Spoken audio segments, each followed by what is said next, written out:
কাটিয়ে শক্তিশালী একটি গাছে পরিণত হতে পারবো। এখন বলো, তোমরা কি নিজেরা পরিশ্রম করে আমাকে কিছুদিন জল খেতে দিতে পারবে?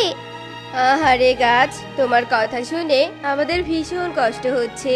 তুমি আর কেঁদো না গাছ। যতদিন না তুমি তোমার শক্তি ফিরে পাচ্ছ, ততদিন আমি আর আমার গিন্নি তোমার গোড়ায় জল ঢেলে দেব।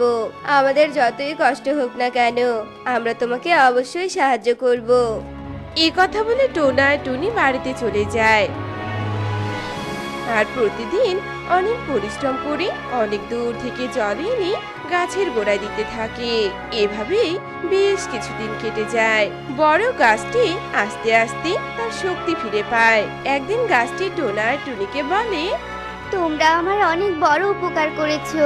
তোমরা পরিশ্রম করে আমার গোড়ায় জল ঢেলে আমার শক্তি ফিরিয়ে দিয়েছো। আমি তোমাদের এই উপকারের কথা কখনোই ভুলবো না। যদি কখনো তোমাদের সাহায্যের প্রয়োজন হয়, তবে আমার কাছে চলে আসবে। আমি তোমাদেরকে সাহায্য করার চেষ্টা করব।